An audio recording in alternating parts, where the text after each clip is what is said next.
Good morning, students. In this video, I will explain the chapter number 10, Flow of Control 2 from the book, so that all the points from the book must be clear to you and all the extra questions you can do. First of all, introduction. Students, earlier also in my videos for the for loop and while loop, I have explained you the concept of for loop, that why we need loop and what is the how the loops are executed.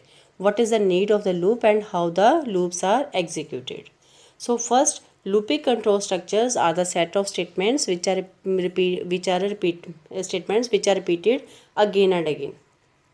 Okay, some set of statements repeatedly they are executed, that is the looping control structures, depending upon the Boolean expression. If our test condition is true or false, depending upon that.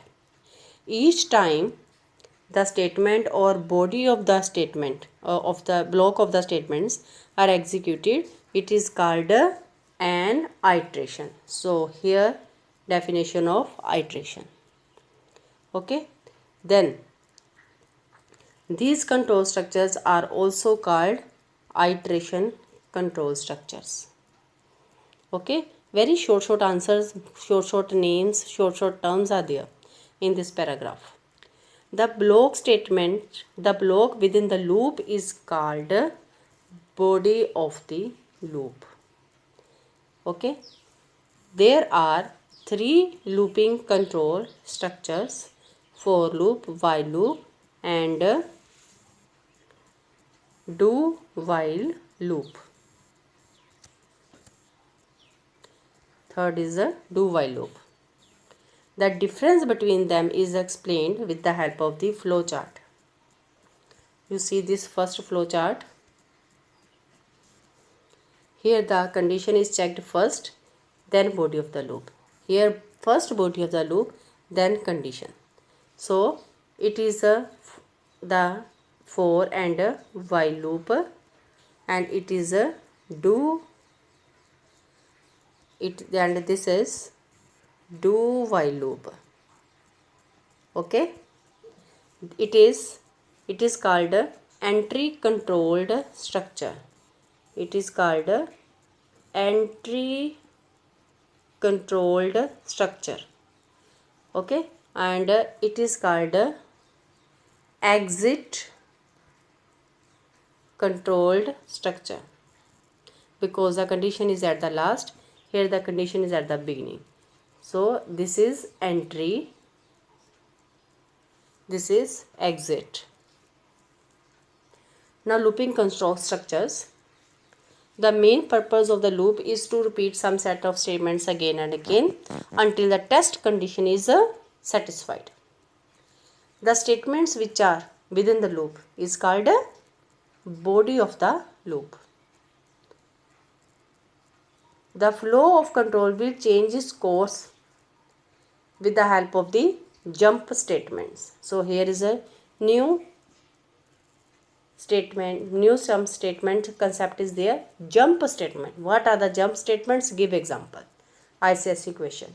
Okay, so this jump statements will come in the chapter at the last. Every loop is controlled by the variable called loop control variable. Like I have written I equal to 1, so I less than 10, this I is a looping controlled variable which control my loop. With the help of a example you can give. Okay, what are the loop controlled variables? The variables which control the loop, the execution of the loop. Okay, that is called looping control variable. For example, I equal to 1, I less than equal to 5, I plus plus. Here I will control the execution of the loop, so I is a looping control variable. Like that you have to write the answer. It is not like that always the answers will be there in the loop. Something you have to frame. You can write in your own language with the help of the example. Okay, so that's why thoroughly reading of the chapter is must. Now there is an ICSE question. What are the four important parts of the loop?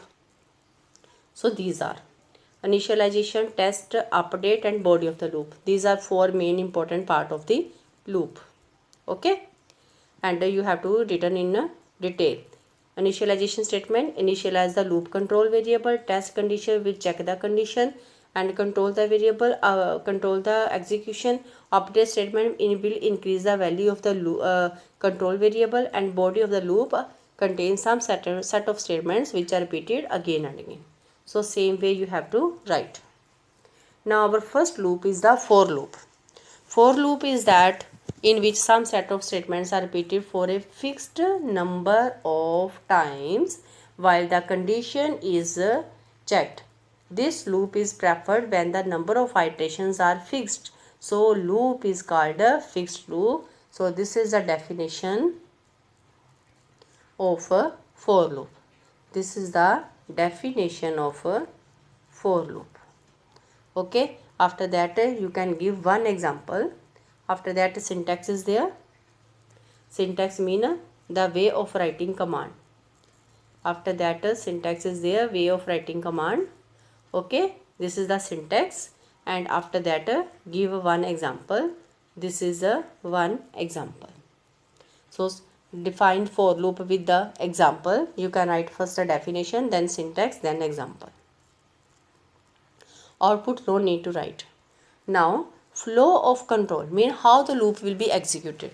Students, in my practical videos that with the help of the program I have explained the for loop.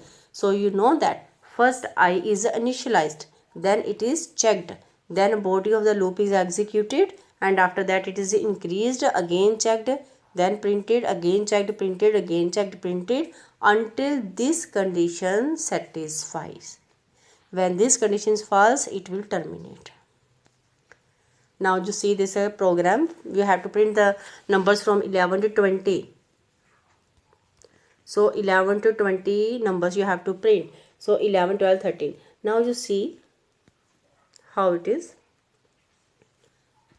I equal to 1, I less than equal, I equal to 11, I less than equal to 20, I plus plus. Then print I, then after this hash t. It is a escape sequence to put the blank space. It is very clear from the output you see. With the help of this slash t, these spaces will come.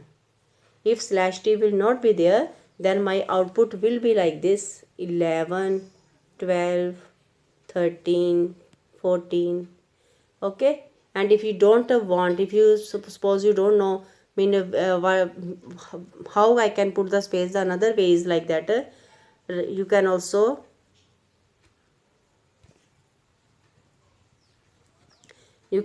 write like that: I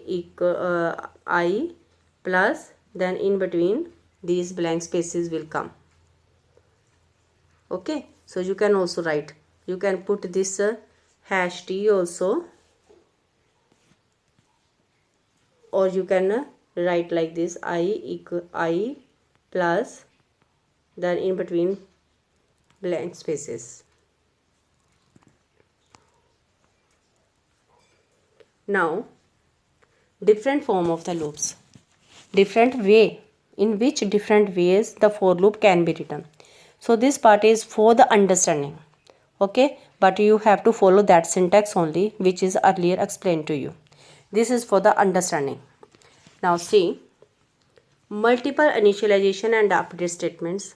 Yes, you can give multiple initialization statements and update statements in the for loop. See here,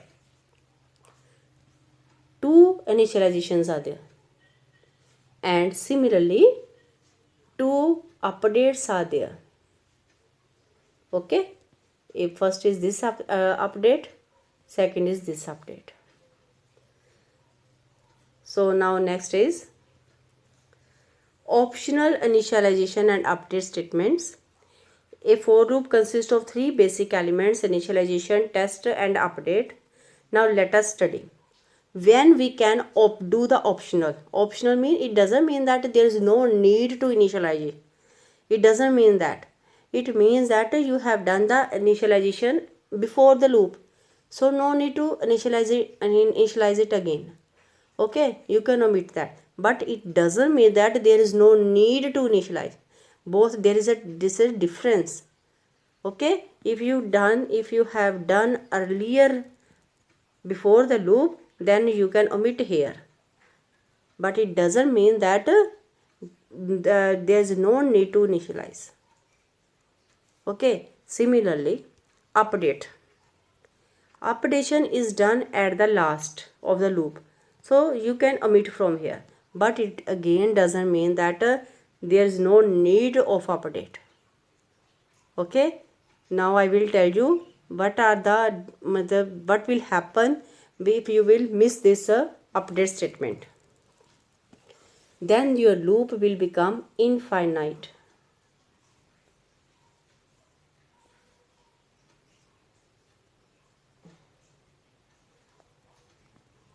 Sorry students, there was some disturbance. So I was at that point that there is, you cannot take like that there is no need of update. If you will miss update, then your this loop execution will become infinite. Okay, now see, I am giving you the example. If you will not write this, then what will happen? So it will be always the starting value of 5, the starting value of m is 0. You have not written this. The starting value of m is 0, m is less than 5 and always less than 5, because it is not written, na? It is not written. So 0 to 5, the loop will go from 0 and 0 and 0, 0, 0. System outer print line m always 0, 0, 0, 0, 0 will come, because it is not increased. Okay, so such type of loops, then it will become an infinite loop. If you will not write this, okay, then it will become an infinite loop. Okay, so this concept will come in the next explanation also. So now you see the update statements, they have written that you know that this concept you already, I plus I means I equal to I plus 1. In both way you can write, and I plus equal to 2 means I equal to I plus 2. So this way you can also write, this way you can also write. Now students, ICSE question here, what are empty loops? Give an example. A loop without body is called empty loop. A loop without body is called empty loop. So how it is empty? Because we have written semicolon here. So we have written, now you see this example, you see 4 I equal to 1, I less than 5, I plus plus, here semicolon. Mean for loop finished, terminated. So this line will not be printed, because it will never come to this, terminated. Okay, so this is an empty loop when there is no body of the loop. Now practice time, and the next concepts I will explain in my next video. Thank you.